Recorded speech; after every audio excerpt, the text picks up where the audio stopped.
So let me introduce you. So we have with us our second speaker, also a very interesting man, who's the Prime Minister of Armenia. I have a special affection for him since he's an old journalist. He has been a campaigner. He's been in jail a couple times. He somehow emerged from jail to be Prime Minister of his country, which is an extraordinary journey. I'm an old Moscow correspondent, so I've been in your country in the old days. So I just want to thank you for being here. You have about 8 or 10 minutes to say what you would like, and then we'll have questions from the audience. So Mr. Phashinyan, the floor is yours. Thank you very much. Dear colleagues, ladies and gentlemen, first of all I would like to express my appreciation to President Macron for this very important initiative, because I think it is really a very important platform to discuss contemporary challenges on security and for searching some formulas for addressing contemporary challenges on security. What you should know about the security environment around our country, there is a very strange fact. 2 out of 4 our borders are closed, and other 2 borders, let's say like semi-closed. Why semi-closed? Because from south we have a common border with Iran, and you know that around the Iran now we have very tension situation, and our northern border is with Georgia, and tensioned relations between Georgia and Russia affect for the security environment around our northern border. But of course, most important security challenge for us, it's a Nagorno-Karabakh issue. And to be honest, becoming Prime Minister of Armenia and involving in the international relations, I was surprised that in international community there are many misunderstandings on the Nagorno-Karabakh issue. And I think there are some very important facts that everyone should know who is interested in Nagorno-Karabakh conflict should know about this conflict. Why this conflict emerged? First of all, the cause for that was the decision of Stalin regime to put Nagorno-Karabakh, to give Nagorno-Karabakh a newly established Soviet Azerbaijan.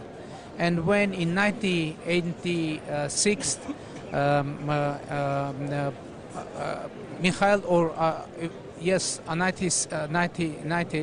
Mikhail Gorbachev became president of head of Soviet Union. He started democratic reform process and declared democracy, glasnost, perestroika, and the population of the vast majority of population Nagorno-Karabakh, who were and are now Armenian, they decided and they had a status of Nagorno-Karabakh autonomous region in Soviet Azerbaijan. They decided to use this opportunity and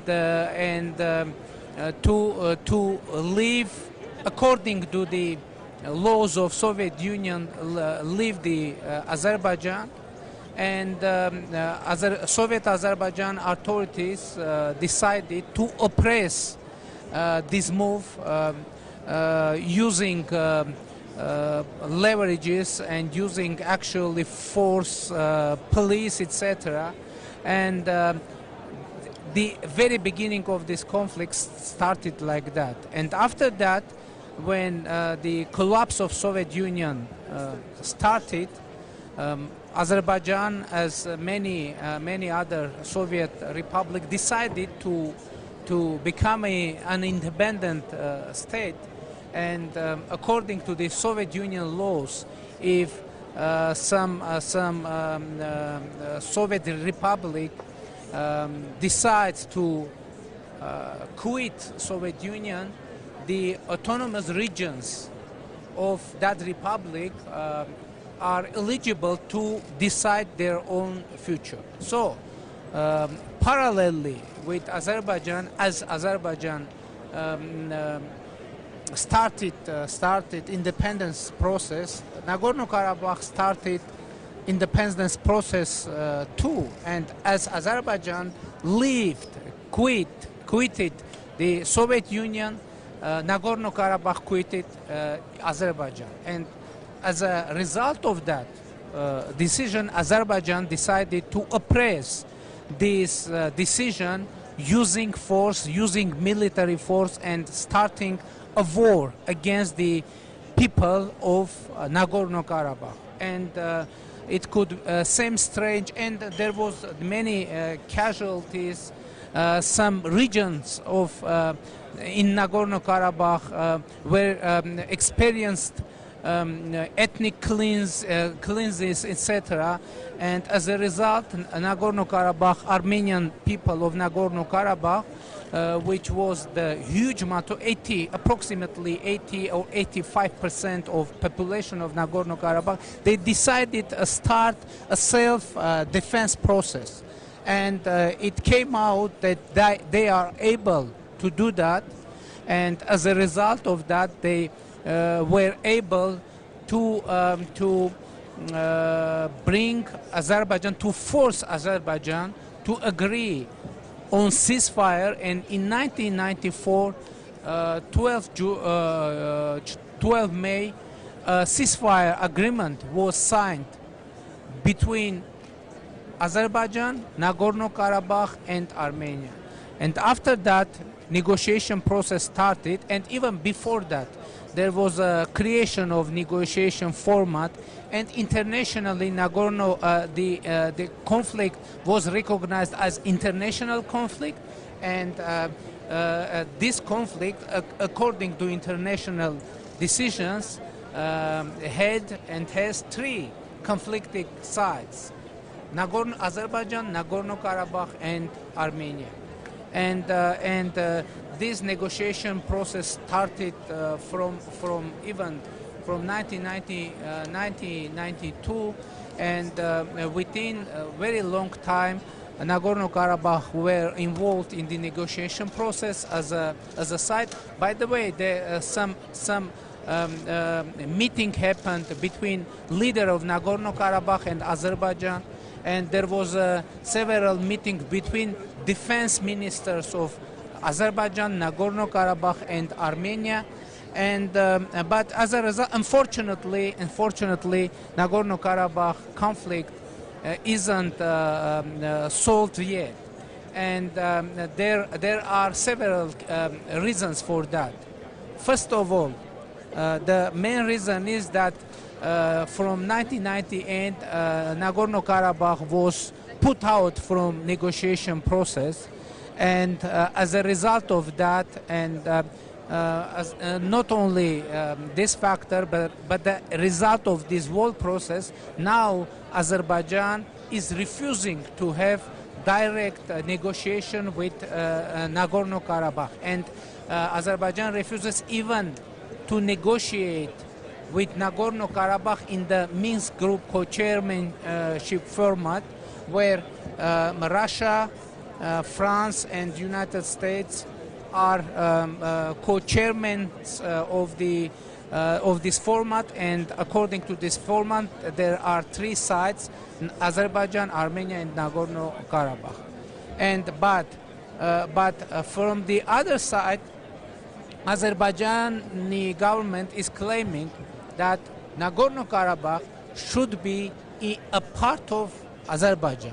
But it is very strange fact because it isn't possible to understand why Azerbaijani government is going to put Nagorno-Karabakh into his territorial integrity without negotiating with them.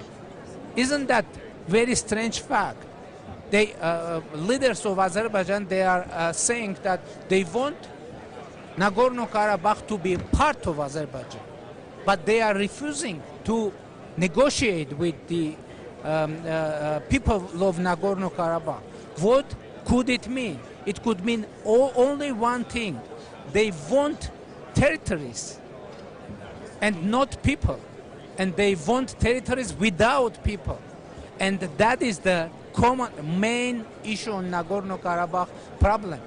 Because there is, for Armenians of Nagorno-Karabakh, it's clear that they won't have any guarantee of security in Azerbaijan. And you know, you can find very concrete proof of that. For example, no one, or if someone has Armenian surname, it is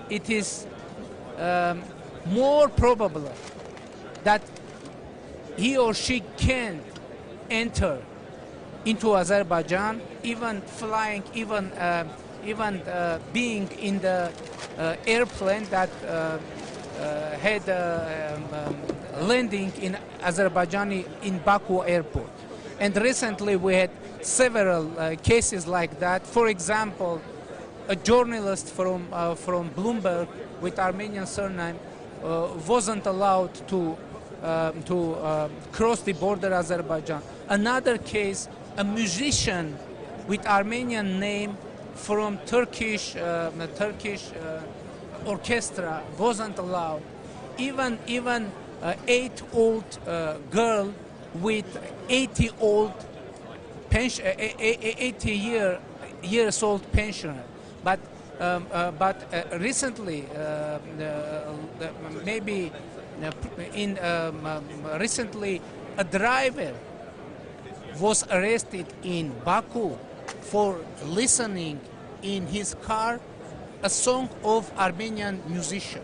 And I think there is most renowned case when Armenian player of Arsenal, Henrik Mkhitaryan, wasn't able to participate in Europe League final, which took place in Azerbaijan, in Baku, because of his Armenian surname. And there was another very famous case when a fan of Arsenal with the T-shirt with name of Henrik Mkhitaryan was stopped in the center of Baku by the Azerbaijani police. But this is our current situation, and what to do? But what next? It's obvious that we need to make real efforts to address the problem, and for that we have so-called opportunities, maybe equal opportunities with leadership of Azerbaijan, leadership of Nagorno-Karabakh to address this issue. And from the very beginning of my election as Prime Minister of Armenia, I've made unprecedented statement for Armenia. I said that any solution of Nagorno-Karabakh conflict should be acceptable for people of Armenia, for people of Nagorno-Karabakh, and for people of Azerbaijan. And I was heavily criticized in my country because I'm first leader of Armenia announcing that any solution of Nagorno-Karabakh conflict should be acceptable for Azerbaijani people too. So opposition in our country is asking why leader of Armenia should take care on the interest of the people of Azerbaijan. But my answer is very frank and direct, because I believe that if we want to have sustainable solution, settlement of that conflict, we need to consider interest all parts involved in this conflict. And I've made this statement in hope that we will have similar statement by the Azerbaijani leadership, by my colleague Ilham Aliyev. Okay, I mentioned first of all people of Armenia, and I understand that in case of Mr. Aliyev, maybe he should mention first of all people of Azerbaijan, and I expect from him a similar statement that any solution of Nagorno-Karabakh conflict should be acceptable for people of Azerbaijan, for people of Nagorno-Karabakh, and for people of Armenia. If yes, we will hear such a statement from Mr. Aliyev. That would mean that we have breakthrough in the whole negotiation process. And I would like to call from this very important place with very important name, Paris Peace Forum. I would like to call my colleague at least to make such a statement that any solution of Nagorno-Karabakh conflict should be acceptable. I'm speaking on behalf of President of Azerbaijan, should be acceptable for people of Azerbaijan, for people of Nagorno-Karabakh, and for people of Armenia. Of course, it isn't easy task to solve, but as we took the responsibility for the future of our people, that means for the future of our region, that means for the future of our world, we need to make real efforts to make real difference. Thank you. Thank you, Mr. Prime Minister. Thank you very, very much. Spasibo vam. I remember... Maybe I need some... I mean, I'll ask questions in English, Yeah. but there might be questions in French. I remember talking to Arkady Volsky, who tried and broke his heart over all of Nagorno-Karabakh. So I can just say, I hope you success. Yana Deus, we'll see. We don't have tons of time because you have a meeting with Mr. Macron pretty soon, but let's take some questions this gentleman has been asking, and we'll see what language it is. Hello, my name is Bakhtiar. I am from Azerbaijan, but I was born in Armenia, in Vardenis, and I cannot go to my home as well. So you've mentioned many international reactions, but there are 4 UN resolutions that demand immediate withdrawal of Armenian troops. And all member states, UN member states, recognize Nagorno-Karabakh region as the part of Azerbaijan, within the territories of Azerbaijan, including Armenia. And Azerbaijan has offered like the highest autonomy where Armenians and Azerbaijanis can live together. This is the first part, the international law part. The second part, you've mentioned that Armenians cannot travel to Azerbaijan, but I want to remind you that there was a, if you need a pen and a pencil, I can give you. Yeah. You mentioned, I will give you. Yeah, it's a gift from Azerbaijan. So the second part, you've mentioned that Armenians or citizens of other countries with Armenian surnames cannot travel to Azerbaijan, but I would like to remind you that during the closing ceremony of the first European Games, which was held in Baku, Azerbaijani president asked the audience to clap for Armenians and people who won at the first European Games. So my question is, we all understand that peaceful resolution of the conflict is vital for the security, stability, and prosperity of the region. But when you, as the Prime Minister of one country, visits internationally recognized region of another country, Nagorno-Karabakh, Khankendi, and when you say that Nagorno-Karabakh is Armenia, period, how this helps to peaceful negotiation process? It's clear. Because the That's Azerbaijani clear. president Thanks. also responded that Azerbaijan, Let him Nagorno-Karabakh answer. is Azerbaijan, Please. and Please, sir, пожалуйста, let him answer. thank you. I will need some more time to not to skip any nuance of that question because yeah, okay. First of all, about Vardenis, you know, let's remember the times when Armenians were leaving Azerbaijan, and when, as a result of that, Azerbaijanis were leaving Armenia. I remember very well on that time. Why it happened? Because Armenians in Azerbaijan were killed in Sumgait. In Sumgait, atrocities started, continued to Baku against Armenians, and first of all, and that spread to Nagorno-Karabakh, etc. And they not left Azerbaijan, they fled from Azerbaijan, sometimes even without clothes. But what happened with Azerbaijanis in Armenia? According to the decision of Armenian government, some buses were provided to the Azerbaijani people. There were police escort, and no one person Azerbaijani were damaged or hurt within that process. And it is very important and bright picture of the content of this whole conflict. About the international, you said that Nagorno-Karabakh is internationally recognized part of Azerbaijan. It isn't true, because there is internationally established negotiation format named OSCE, Minsk Group Co-Chairmanship, and the mandate of that format is to decide on final status on Nagorno-Karabakh.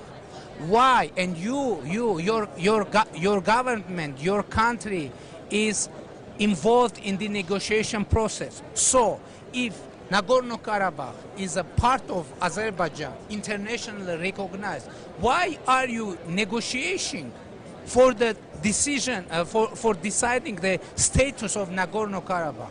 Isn't it strange?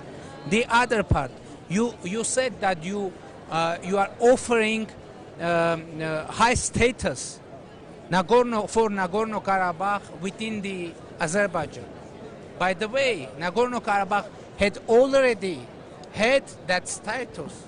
Nagorno-Karabakh was autonomous region, and this status, I call it interim status, brought all of us to this conflict, to this bloody conflict, and to repeat, to repeat and to give or accept one more time this very same statute, that means begin from zero the same conflict and the same way.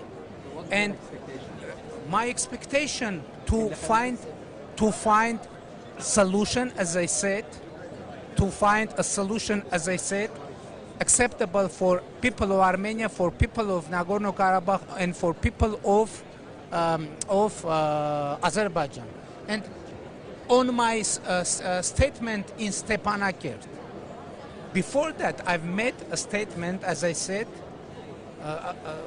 I've just mentioned, and I was waiting for a year to hear something similar from Azerbaijani government, and I asked personally President Aliyev to make similar statement, to have a little, not very big, but little breakthrough in negotiation process. But unfortunately, Azerbaijani government is continuing to claim that Zangezur, a Sunnite region of Armenia, is part of Azerbaijan. Yerevan, capital of independent Armenia, is an Azerbaijani city. Lake Sevan lake which is in Armenia is Azerbaijani lake, and they are continuing threatening to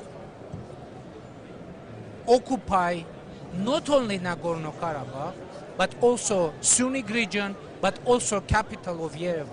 So why we are making similar statement? Because we don't want to cast an impression of afraid nation, of afraid people. No one is able to speak with us from position of force, and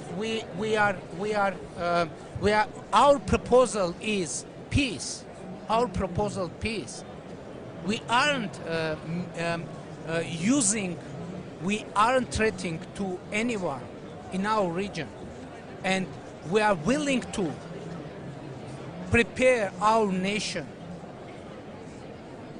society, Azerbaijani people of Nagorno-Karabakh, for peace.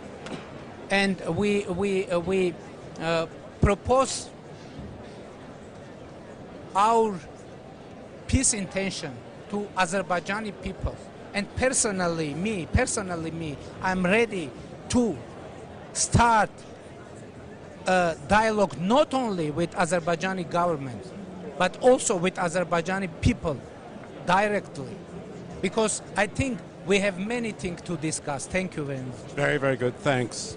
I don't want to make you late for Mr. Macron. Thank you for coming, Prime Minister Phashinian, and best of luck. Thank you all, and thanks to the translators also.